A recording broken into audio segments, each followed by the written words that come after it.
everyone, welcome back to my channel. My name is Heather and today, or rather this month, marks the 6-month anniversary from when I started this channel.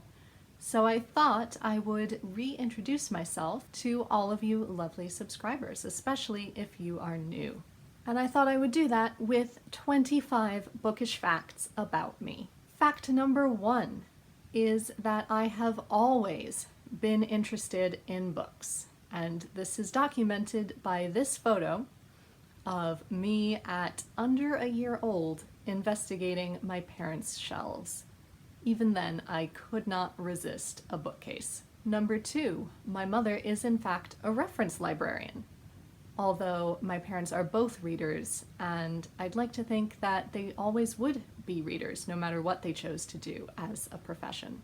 Number 3, I once read 100 books in a school year when I was 12, basically on a dare from my teacher. I had read 50 books that summer, and she had us set a goal at the beginning of the year of how many books we thought we were going to read by the end of the year. So I estimated, since a school year is about twice the length of a summer, I could definitely hit 100 books. And so she read everyone's number out loud as she marked it on the chart on the wall. And when she got to mine, she said, "And Heather thinks she's going to read 100 books. And you do not do that to me." So I did indeed read 100 books, just to prove that I could. Number 4, the only rooms in my house that do not have books in them are the bathrooms. Everywhere else, including the kitchen, is full of a book of one sort or another. Number 5, I have a huge collection of bookmarks that I've been gathering for almost 20 years, but I really only use one.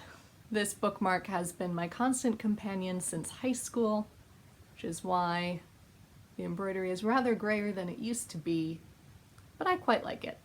Number 6, I cannot write in books. I physically cannot bring myself to do it. And I completely blame my librarian mother. Number 7, since I am becoming known for classics here, I began my journey to classics properly at about age 12, but I have loved them from the time I was 5 due to the TV program Wishbone. Number 8, I love the Outlander series, but I have refused to watch the television show for the past 6-ish years because I had planned in high school when I first started reading them who should be the cast, and by the time they decided to actually make the show, my ideal cast was a bit too old. But even so, even though they picked lovely people, Sam Heughan is just not my Jamie Fraser. And that is a very particular mental image to have.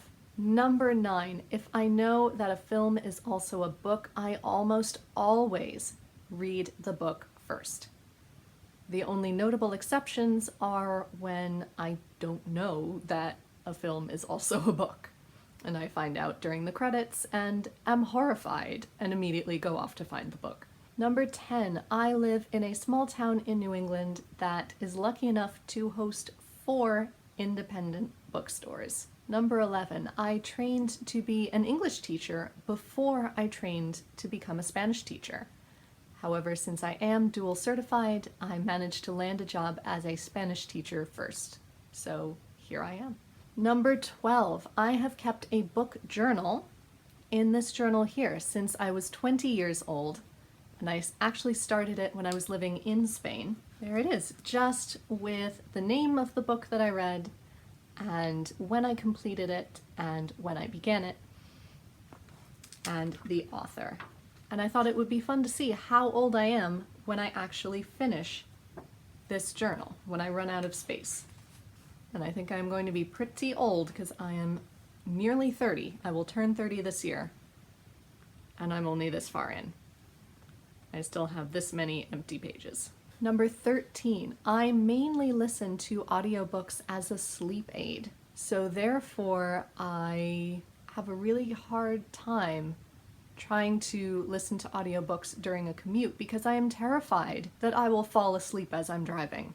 Number 14, if I ever don't feel like reading anything, that is a sign that I am extremely ill. 15, I was only without a library card once since the age of 5, and that was when I was living in Seville. I could not find the library for a long time, let alone figure out how to apply for a library card. But when I was going to university in Gettysburg, I held a library card at the local branch of the public library, in addition to the school library, and I also got a library card when I lived in Bath. Number 16, I once fell asleep in the Strand bookstore in New York City. It wasn't for very long, but I had been walking all day. I didn't want to go back to the hotel yet, or I would miss my dinner reservation. So I sat down, leaning against a shelf, and I fell asleep for a few minutes. Number 17, controversial opinion. I actually prefer the movie The Princess Bride to the book. I feel like the narrator of the book is too cynical to carry such a wonderful story. Does anyone else agree? Let me know. Number 18, once a year on a snow day, I always try to watch Pride and Prejudice, the 1995 version, all the way through in one day. I have not made it yet to my memory. Number 19, I bought Much Ado About Nothing in Spanish purely to discover how they translated the Seville as an orange pun. And I was living in Seville at the time. I was very disappointed to discover they translated it literally, and then stuck in a footnote to explain that in English, civil and Seville are a pun. Number 20, I am one of those people who takes the dust jackets off their books while they are reading them. However, before I put them back on the nightstand at night, I put the dust jacket back on. Number 21, when asked what my favorite stores are, my first thought is always bookstores. Number 22, I was once propositioned when I first joined Goodreads. I was propositioned in a friend request. I promptly deleted it. Number 23, I subscribe to the Rory Gilmore School of Packing and always carry a book with me. Number 24, I don't actually enjoy reading in bed. I find it very difficult to find a comfortable angle at which to hold the book while I'm lying there. I'm very disappointed by this though, because I wish I loved reading in bed. And number 25, on my nightstand, I always have not only my current read, but also my complete works of Shakespeare and my great-grandfather's Spanish-English dictionary from 1918. I'm sorry, from 1915. Look at that. I also love these notes in here. He was a vanilla bean merchant. So also on the front page here, if I can gently hold it upside down so you can read it, he's got what I think are comparative prices.